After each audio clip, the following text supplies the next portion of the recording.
Hey guys, are you ready for some money rehab? Wall Street has been completely upended by an unlikely player, GameStop. And should I have a 401k? Because You don't do it? No, I know. Girl! You think the whole world revolves around you and your money? Well, it doesn't. Charge for wasting our time. I will take a check like a old school check. You recognize her from anchoring on CNN, CNBC, and Bloomberg. The only financial expert you don't need a dictionary to understand. Nicole Lapin.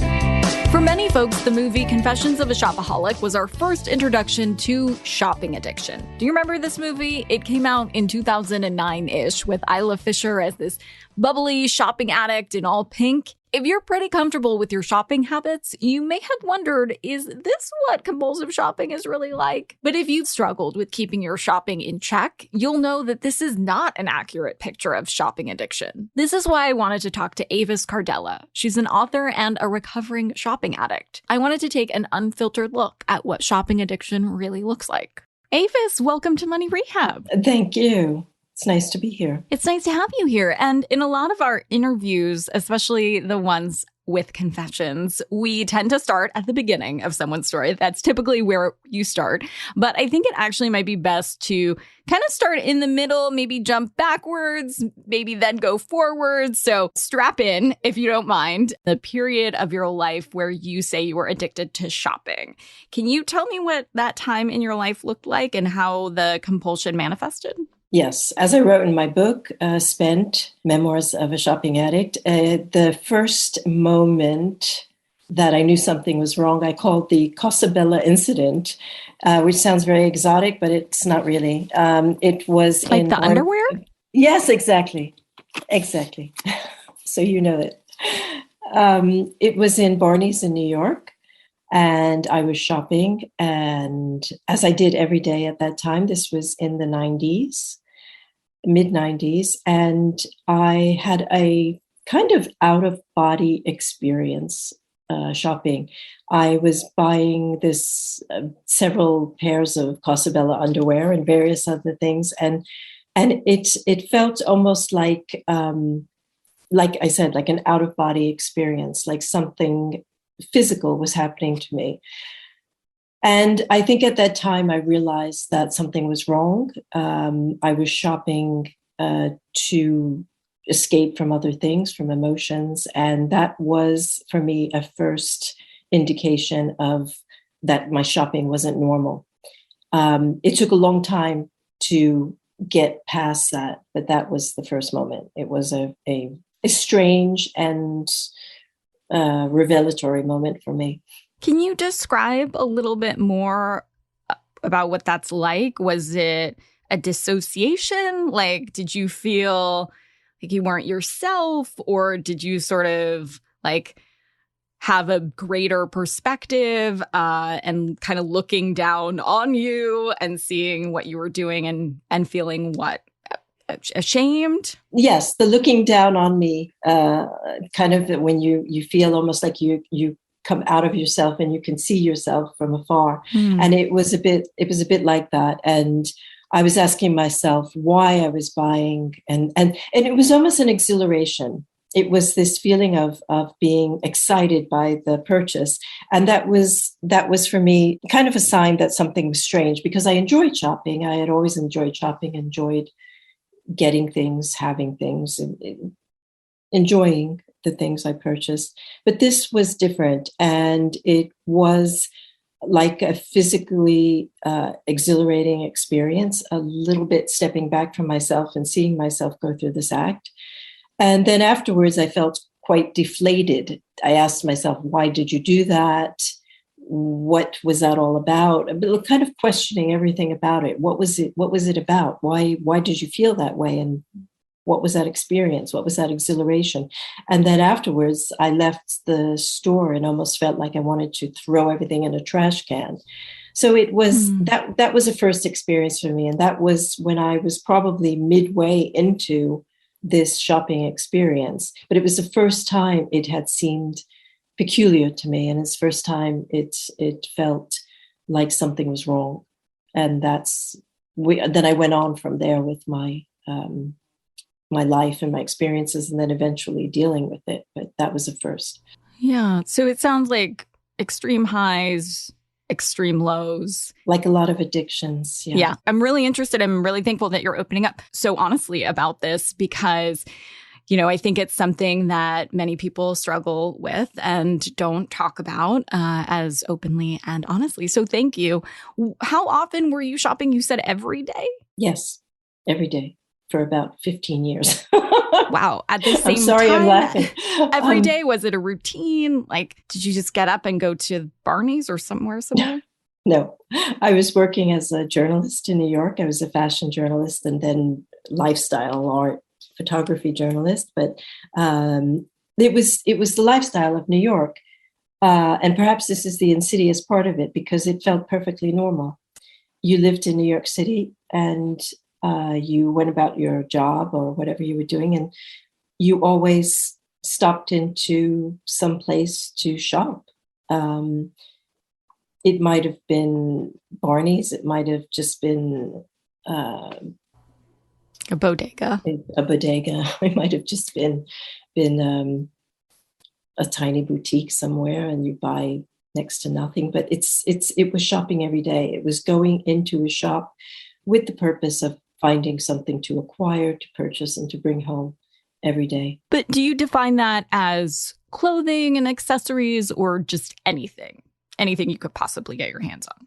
Well, for me, it was clothing, accessories, home things, but mostly clothing, cosmetics, things like that. Did the shopping compromise your ability to pay rent or other essentials? Absolutely. Well, I started to have to juggle my credit cards and who I was going to pay off, which ones I would pay off and the others not pay off. And then there were late fees and pay your rent a month late. And it was horrible. It was not me, because as I write in my book, when I was younger, I was very, very serious about money, about finances. I used to keep a spreadsheet of how much money I was making and what I was spending. I was somebody who was very, very conscious of these things.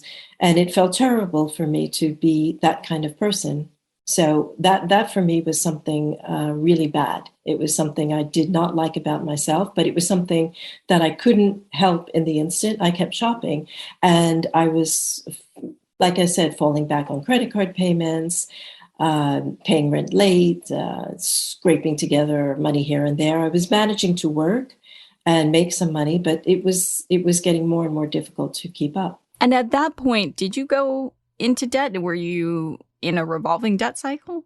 I was in debt. It wasn't an enormous debt. I was in a credit card debt, and consequently, when I decided to change my habits, I went into a credit counseling service, which is a service that consolidates all your credit cards, your payments, and works with you to figure out what your monthly installments can be. And that was something that was actually quite humiliating for me. It was the best thing for me to do.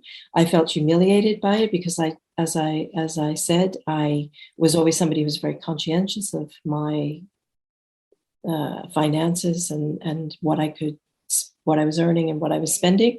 And it was something that helped me ultimately. It helped me in that I managed to get my credit cards paid off, and it was a program. And the thing with the program is, if you didn't stick with the program and pay what you said you were supposed to pay every month, you would be kicked out.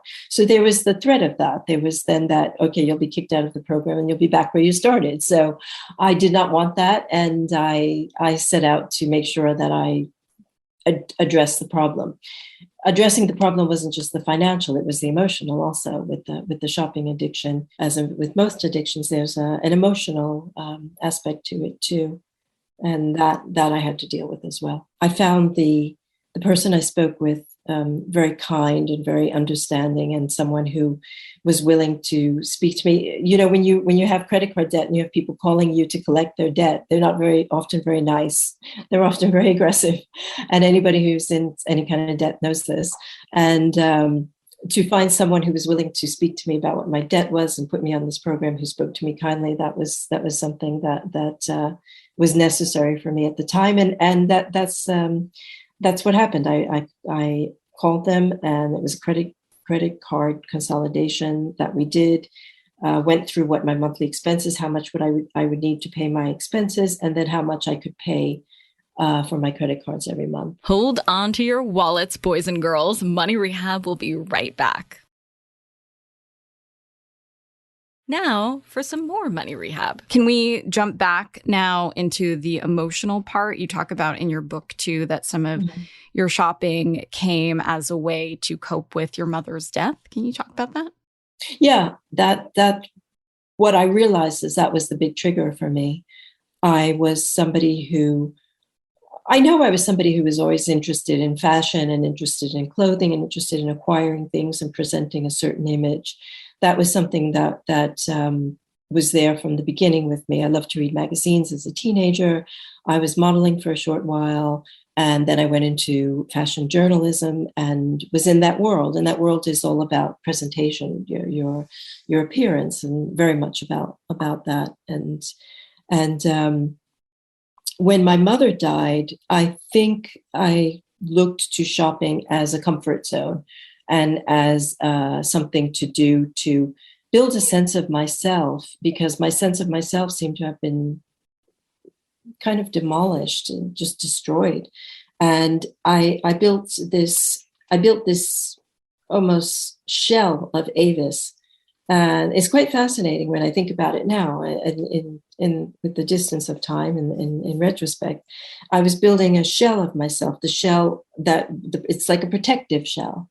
And I was protecting myself with this image that I built around me and buying all these things and presenting this persona.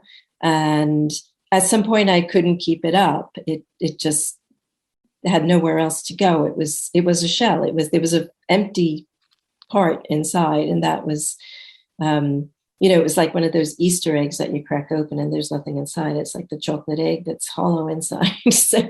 And it was that hollowness inside that eventually got to me, I think. And that's I think for a lot of shopping addicts, there's that component. There was someone who I came in contact with after when I wrote this book. Her name is April Benson, and unfortunately, she's no longer of this world. But she was very helpful with me. She was a counselor who counseled people who were in debt for shopping and who had this addiction.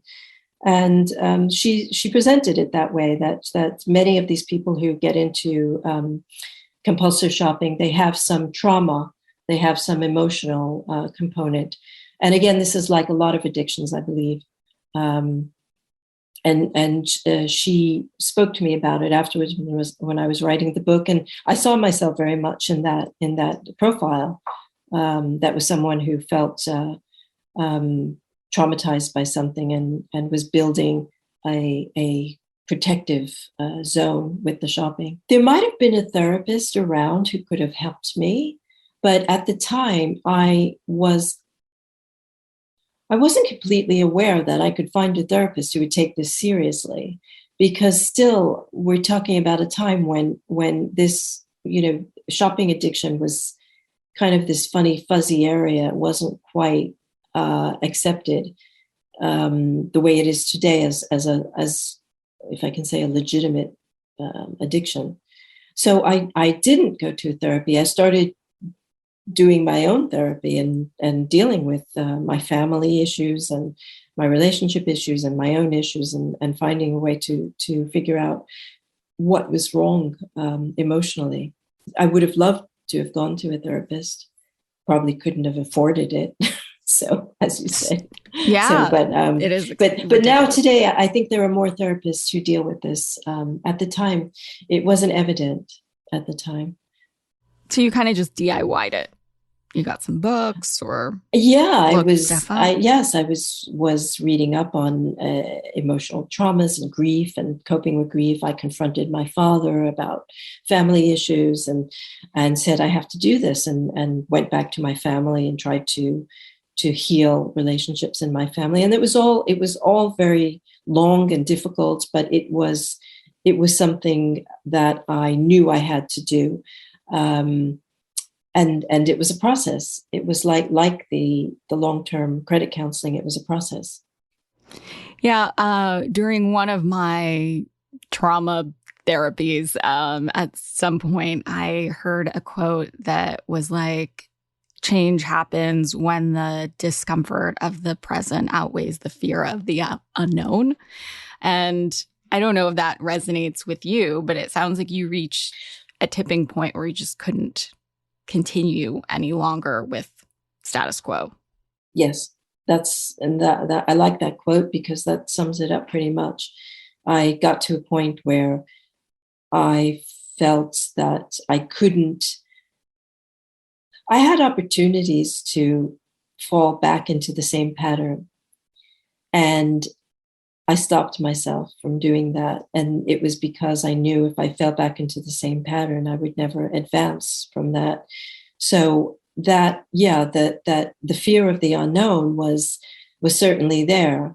How do I cope with my grief? How do I cope with who I've become or who I used to be and I am no longer because I built this shell around me? All of those things. So the pain of staying in that present was certainly, it was prevalent. Overwhelming, I'm sure. Yes, it was very strong.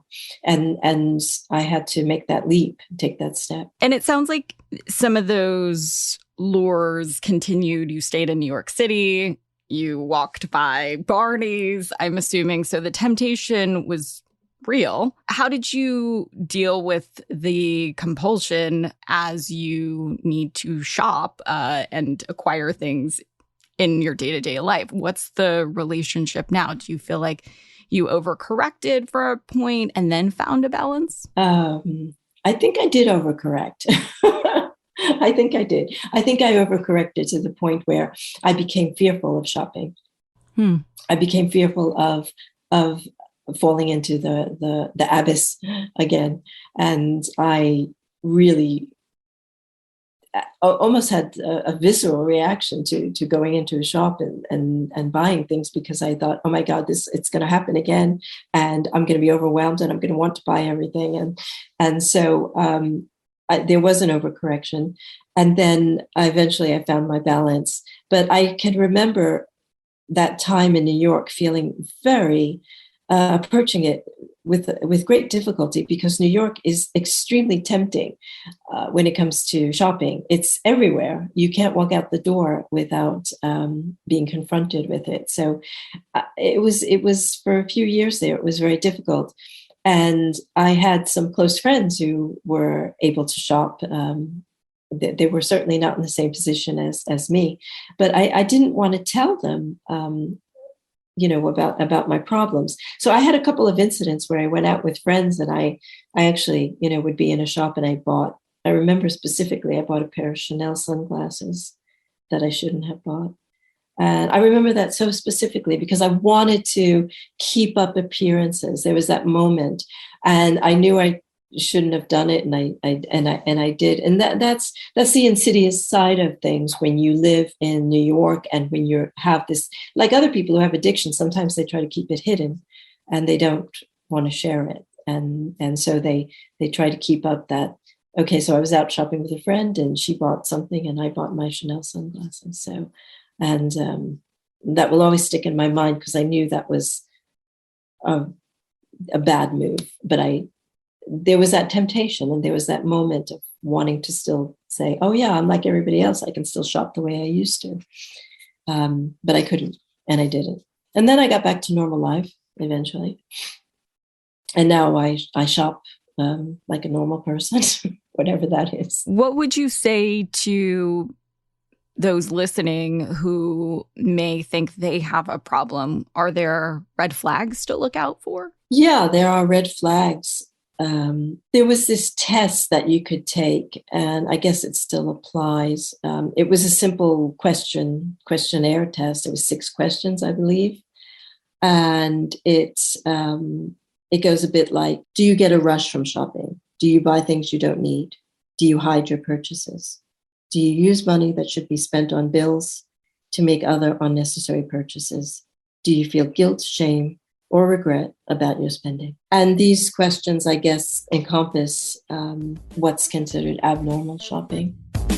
For today's tip, you can take straight to the bank. If you know someone who has a shopping addiction or is struggling with debt, please check out the resources in the show notes.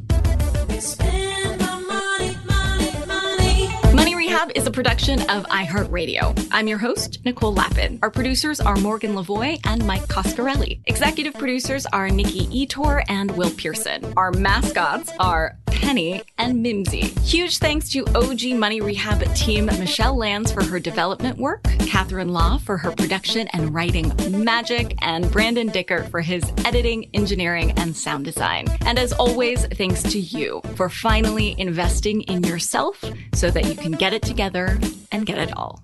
You spend my money.